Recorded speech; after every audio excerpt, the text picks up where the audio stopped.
지난주 말씀이 13장 후반부에 있는 31절부터 있는 말씀이어서 제가 말씀을 시작할 때 13장 1절부터 맥락을 이해하기 위해서 읽었던 말씀이죠. 근데 오늘은 이 본문 1절부터 9절까지 말씀을 중심으로 해서 하나님은 어떤 분이신지 또 우리에게 무엇을 말씀하고 싶으신지 함께 들어보려고 합니다. 우리가 성경에서 하나님의 성품과 속성을 이야기할 때 여러 가지 단어를 씁니다만 신실하신 분 이런 표현을 많이 씁니다. 신실하시다. 이 신실하다고 하는 말은 약속을 잘 지킨다, 약속을 깨뜨리지 않는다 이런 말이거든요. 하나님께서 우리와 맺은 약속이 있는데 그 약속을 끝까지 지키신다는 말이에요. 성경에는 약속이라는 단어보다는 언약 혹은 계약 이런 표현들로 등장하고 있습니다. 오늘 우리 그리스도인들이 하나님의 약속 그 말을 할 때 조금 오해를 하시는 것들이 있는 것 같아요. 그건 뭐냐 하면 나에게 주시기로 하신 것을 주시는 분 이렇게 이제 이해하는 거죠. 그러니까 나는 아무런 반응이 없고 그냥 나에게 은혜를 주시는 분을 말할 때 약속하신 것을 주세요 이렇게 하는 경우들이 종종 있는 것 같아요. 그런데 엄밀히 말하면 성경에서의 하나님과 우리의 약속은 우리는 아무것도 하지 않으면서 뭘 주세요, 주신다라고 약속한 그것이 아니고 언약 관계를 맺은 거예요. 그러니까 쌍방이 합의하여 무엇인가를 맺은 겁니다. 그래서 신실하다고 하는 말은 하나님 편에서 먼저 우리와 맺은 언약을 깨뜨리지 않으신다는 말이고, 성경에 나오는 이스라엘의 이야기는 또 이제 신약으로 넘어와서 초기 그리스도인들의 이야기는, 그리고 지금까지 우리 역사 속에서 우리들의 이야기는 어찌 보면 하나님과 맺은 언약을 자꾸 망각하고 잊어버리고, 그리고 때로는 의도하여 때로는 의도하지 못한 채로 어기는, 무시하는 그런 모습을 보여주는 거예요. 그러니까 하나님의 신실하심에 반하여 우리는 늘 신실하지 못함을 드러내고 있는 연약한 존재인 것을 보게 되죠. 아마 그게 너무 괴로운 분들도 계실지 모르겠어요. 나는 왜 하나님 앞에 약속했던 것을 그렇게 잘 끝까지 지켜내지 못할까? 이런 스스로의 질문을 갖고 계신 분도 계실지 모르겠습니다. 어쨌든 성경의 이야기는 그래서 결국은 하나님의 신실하심과 인간들의 신실하지 않음이 계속 교차하면서 이어져가는 하나님의 구원 이야기라고 말을 할 수도 있겠습니다. 그런데 하나님께서는 그 신실하지 않은 사람들에게 하나님이 누구신지를 결정적으로 아주 선명하게 드러내 보이기 위해서 예수님을 보내신 거죠. 그러니까 예수님은 어떤 분이냐 하면 하나님이 어떤 분인지를 가장 명확하고 가장 선명하게 보여주시는 분이에요. 어려운 말로 특별계시 이렇게 이야기합니다. 계시라고 하는 말은 감추어져 있던 게 드러나다라는 말인데, 하나님에 대해서 알 수 없는 우리에게 하나님께서 먼저 자신을 보여주신 거예요. 우리의 노력이 아니라, 우리의 탐구가 아니라, 우리의 어떤 애씀이 아니라 하나님이 먼저 스스로를 우리에게 보여주신 거죠. 사실 하나님은 이 세상을 창조하시고 나서 계속해서 그 창조물 안에 하나님을 알만한 어떤 것을 우리에게 드러내 보이셨어요. 로마서가 그렇게 말하고 있죠. 그런데 우리는 그것을 통해서 하나님을 아는 것은 굉장히 제한적이고 부분적인 거죠. 그래서 좀 민감하신 분들은 발견하기도 하고 그렇지 않은 분들은 발견하지 못하기도 하고, 그게 이제 우리 인간의 모습인데, 역사 속에서 하나님은 이스라엘 백성을 택하시고 그리고 그 가운데서 하나님의 사람들을 택하셔서 계속해서 하나님을 드러내 보이시는 일들을 하신 거예요. 사람들을 통해서. 우리 안에 본래적으로 들어있는 하나님을 알만한 어떤 것들, 이 모든 창조 세계 안에 들어있는 하나님을 알만한 어떤 것들은 그런 영적인 지도자들에 의해서 자극되고 확인되어서 우리 안목이 점점 커지면서 하나님을 알아가는 것이죠. 그런데 그것도 역시 부분적이고 제한되다 보니까 하나님께서 이 사람들에게 내가 누구인지를 아주 선명하게 보여주고 내가 어떤 계획을 가지고 있는지를 명확하게 말씀하기 위해서 예수님을 이 땅에 보내신 거죠. 그러니까 제가 종종 말씀드리는 것처럼 예수님은 이 땅에 오신 하나님이시다. 그래서 그 예수님을 통해서 우리는 하나님을 알아가고 배워가고 닮아가는 존재들인 거죠. 그러면 오늘도 이 예수님을 통해서, 예수님의 이야기를 통해서 그 하나님의 모습을 발견할 수 있는 거예요. 특별히 오늘 신실하신 하나님. 오늘 말씀은 조금 어떤 분들에게는 좀 의외의 말씀처럼 들리기도 하고 어떤 분들은 오랫동안 이게 과연 뭘 말하는 걸까 질문하신 분도 계실 것 같고 혹은 다른 방식으로 이해했던 분도 계실지 모르겠어요. 오늘 저는 여러분들에게 오늘 이 말씀을 좀 드리면서 하나님의 그 신실하심에 대해서 다시 한번 좀 확인해 보려고 합니다. 오늘 말씀도 조금 앞부분부터 읽으면 조금 더 선명해집니다. 제가 종종 이렇게 설교 본문을 앞뒤로 왔다 갔다 하고 또 다른 성경도 왔다 갔다 하는 이유는 성경을 맥락으로 이해하는 게 중요하기 때문에 그래요.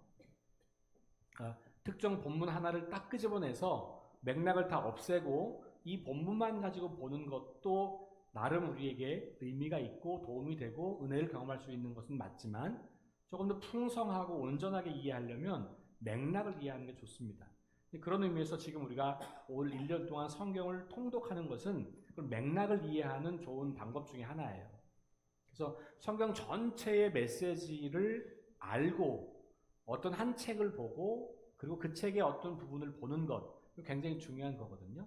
우리 지금 새벽에 사무엘상 같이 읽고 있잖아요. 이 사무엘상도 성경 전체의 맥락 안에서 사무엘상을 보는 거고 그 다음에 그 오늘 읽어야 되는 본문도 사무엘상 전체의 맥락과 또 사무엘과 관련된 그 앞뒤에 있는 맥락을 함께 보는 거죠. 그러니까 성경을 그렇게 볼 수 있으면 가장 잘 보는 건데 이제 아마 여러분들이 그렇게 보기에는 아직은 어려울 수도 있겠지만 계속 연습하는 거예요. 우리는 뭐 죽을 때까지 성경을 읽었기 때문에 끊임없이 그렇게 연습을 하는 겁니다. 어쨌든 오늘도 저는 이 앞부분으로 좀 올라가려고 해요. 그러면 조금 더 선명하게 말씀을 이해할 수가 있기 때문에 그렇습니다. 자, 12장 중반부에 보시면 35절이 나와요. 이걸 다 읽을 수는 없으니 그냥 간략하게 설명을 드릴게요. 35절에 보면 친절하게도 제목이 있어요. 그렇죠? 제목은 원래 성경에 저자가 붙인 건 아니지만 후대에 사람들이 붙인 것이긴 하지만 참 많은 도움이 됩니다. 이 단락의 제목이 뭐냐면 깨어 준비하고 있으라, 이렇게 제 성경에는 기록이 되어 있습니다. 아마 많은 분들이 비슷한 제목으로 있을 거라고 생각이 됩니다. 깨어 있어라, 준비하라. 이 얘기는 뭐죠? 뭔가가 온다는 거죠. 그렇죠? 하마터면 오는 것을 모르고 계속 잠잘 수가 있으니 그러니 그러지 말고 깨어 있고 뭐 오면 맞이할 준비를 해라. 예수님께서 이 땅에 오셔서 선포하신 말씀의 핵심은 하나님 나라죠. 그러니까 하나님 나라가 곧 임박한다 라고 하는 말씀으로 우리는 이해할 수 있겠어요? 그러면 지금 이 땅을 살고 있는 사람들이 죽은 다음에 가는 하나님 나라가 아니라 지금 여기에 임하고 있는 하나님의 나라를 의식하고 바라보고 기다리고 준비하라는 거예요. 그래서 깨어있으라 이렇게 이야기를 하는 겁니다. 하나님 나라가 가까이 왔으니 깨어 있어야 한다는 말씀 48절까지가 그 말씀이에요. 그리고 49절부터 53절은 진짜 어려운 말씀이에요. 그런데 이 말씀을 이렇게 이해하시면 좋을 것 같아요.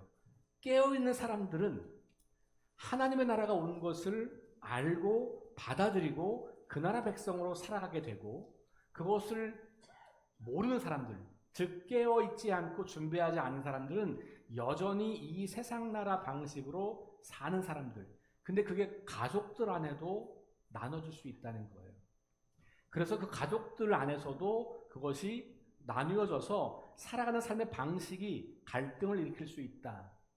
이렇게 이해할 수 있겠어요. 여기는 이제 분쟁한다 뭐 이런 표현이 있지만 약간 역설적으로 말씀하시죠. 내가 평화를 주러 왔냐? 아니다. 분쟁을 일으키러 왔다.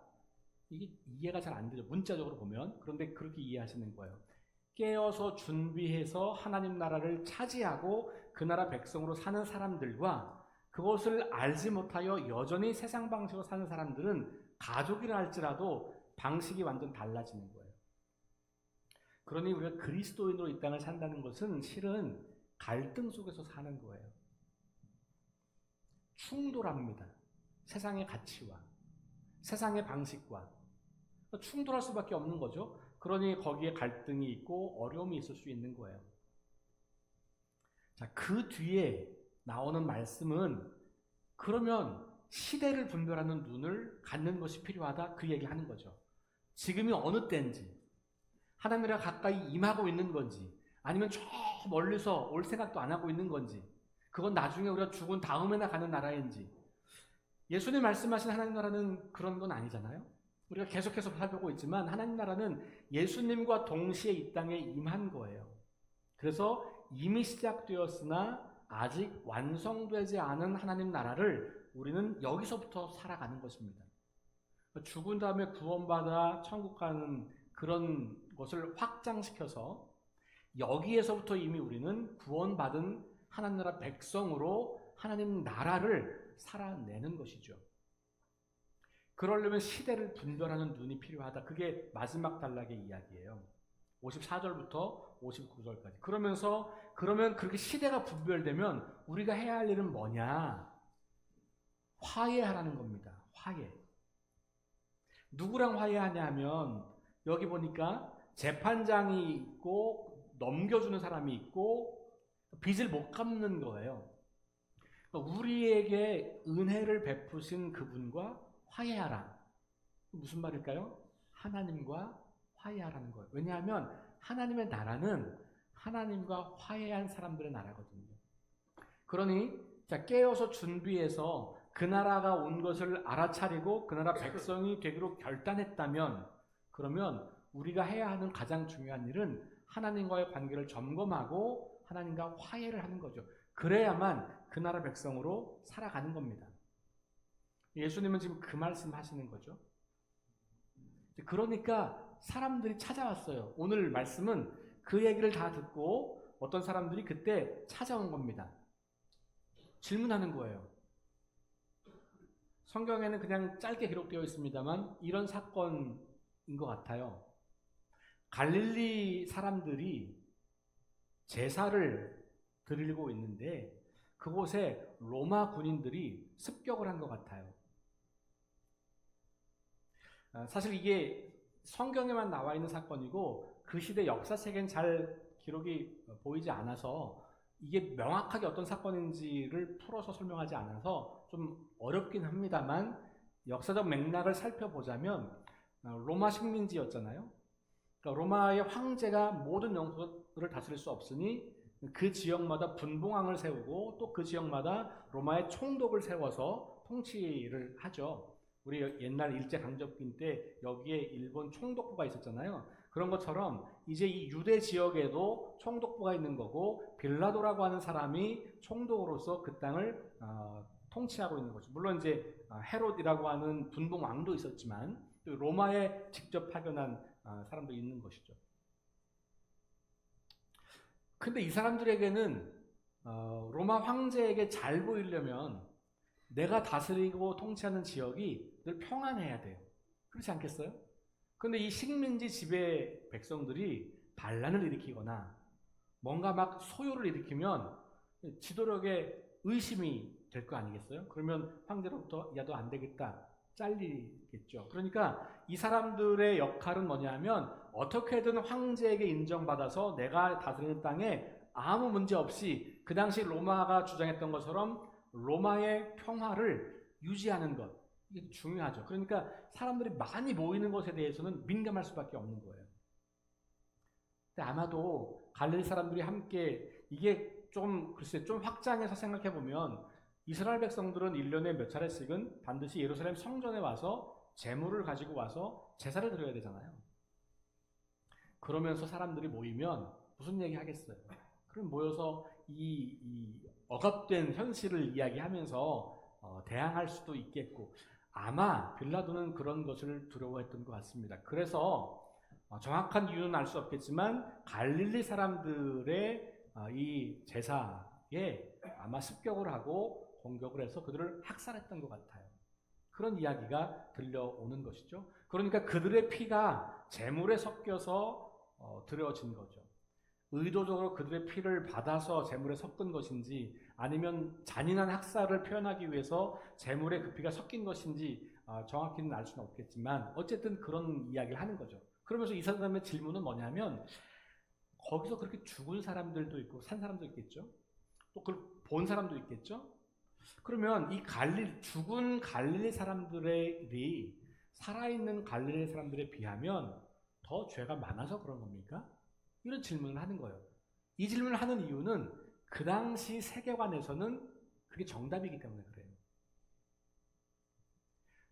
그러니까 이 시대 사람들, 구약시대도 마찬가지고, 이 사람들이 어떻게 생각했냐면, 이해할 수 없는 죽음, 원인을 알 수 없는 죽음, 이런 죽음에 대해서는 자꾸만 너 뭔가 큰 죄를 지어서 하나님 너를 벌 주시는 거야 라고 하는 생각을 가졌던 거예요. 이게 그 당시에 좀 보편적인 생각들이었어요. 놀랍게도 지금도 그렇게 생각하시는 분 많이 계시죠. 교통사고 나면 나 하나님이 나 치신 것 같아, 뭐 이런 분들 계시잖아요. 그렇죠? 저 어렸을 때 부흥회 때는 주로 그런 설교였어요. 엄청 무서웠어요, 하나님이. 뭐 조금만 문제 생기면 하나님 앞에 벌 받은 거야, 뭐 이렇게. 근데 이 시대에 당연히 그랬고, 여러분 구약 성경에서 대표적으로 하나님 그런 분 아니야 라고 구약 성경은 말하잖아요. 구약 성경에 하나님이 우리를 심판하시고 벌 주신다고 하는 표현들이 있지만, 성경을 잘 읽어보면, 전체적으로 읽어보면 하나님이 그런 하나님으로만 묘사되어 있는 게 아니고, 오히려 하나님은 자비와 사랑과 은혜의 하나님으로 기록되어 있잖아요. 이 인과응보라고 하는 생각을 벗어나게 하는 구약 성경의 아주 중요한 책이 욥기예요. 욥이 이해할 수 없는 고난을 당하잖아요. 재난 상황이에요. 그 개인에게, 그 가정에게, 그 지역사회에 임한 이해할 수 없는 재난이죠. 친구들이 와가지고, 야, 하나님이 공의로우신 분인데 네가 이렇게 되도록 놔뒀다면 네가 분명히 엄청난 죄를 지었기 때문에 그런 거니까 잘 생각하고 회개해, 이렇게 말하죠. 근데 성경에 욥을 소개할 때 뭐라고 소개했어요? 욥은 당대 의인이다 그랬잖아요.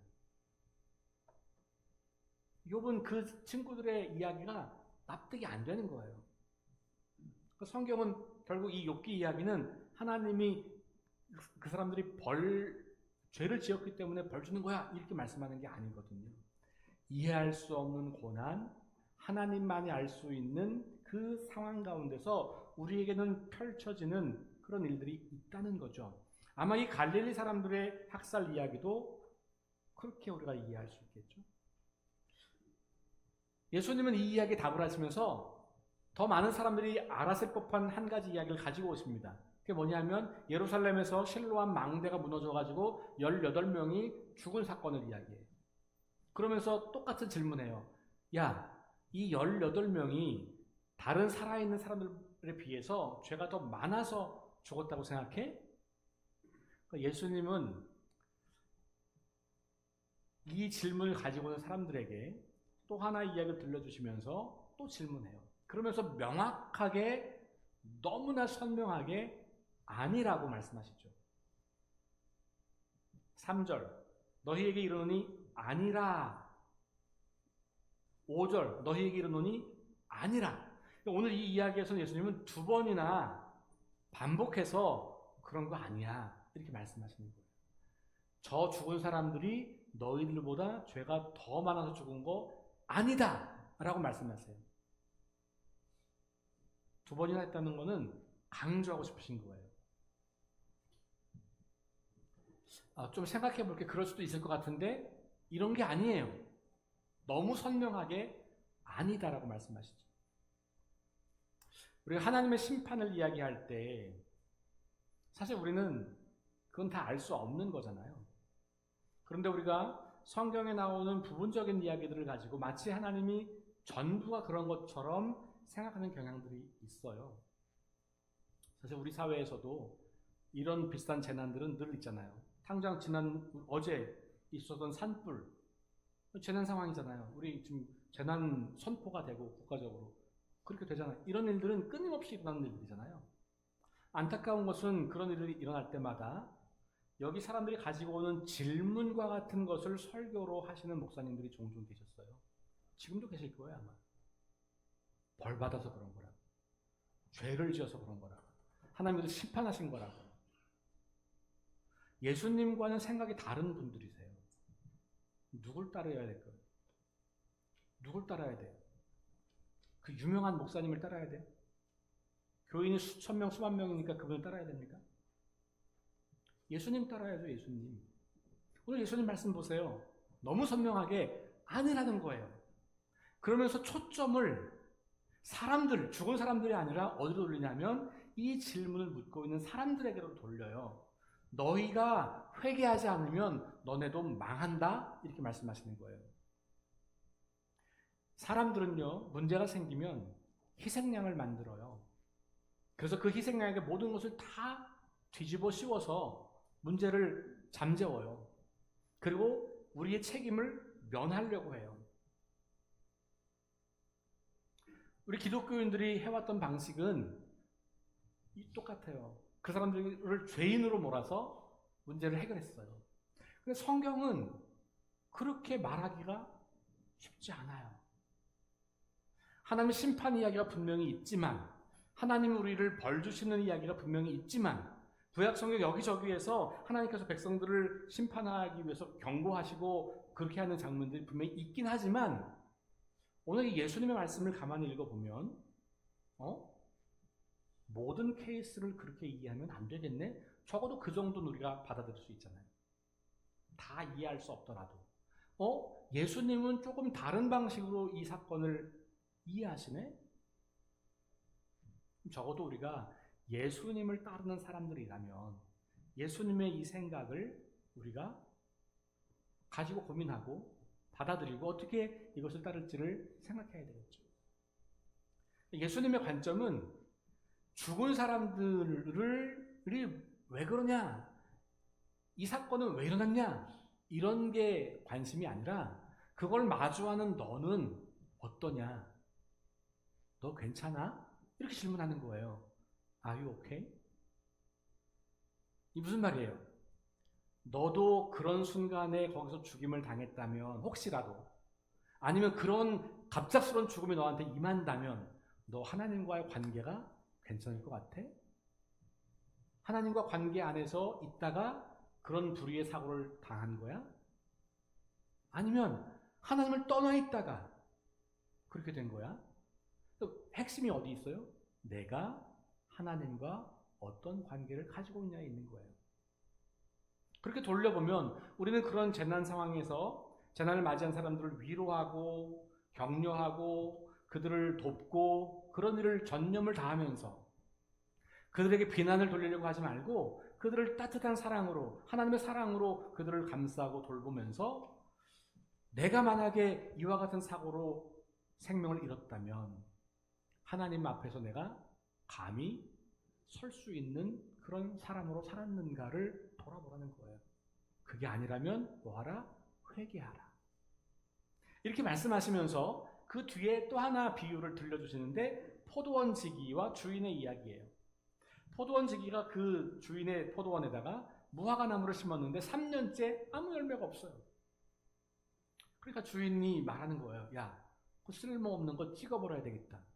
그러니까 포도원 지기가 예, 그렇게 하시죠. 그렇지 않죠. 어떻게 해요? 안 됩니다. 1년만 더 기회를 주세요.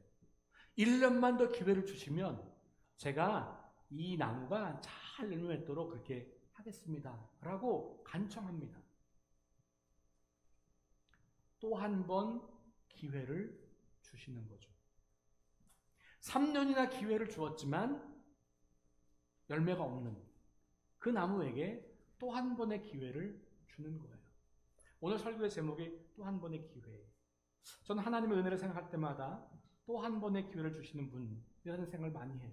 왜냐하면 저의 삶도 여전히 넘어지고 실수하고 실패하고 그러지 말아야 하는데 하나님을 무시하고 하나님을 등지는 경우들이 왕왕 있거든요.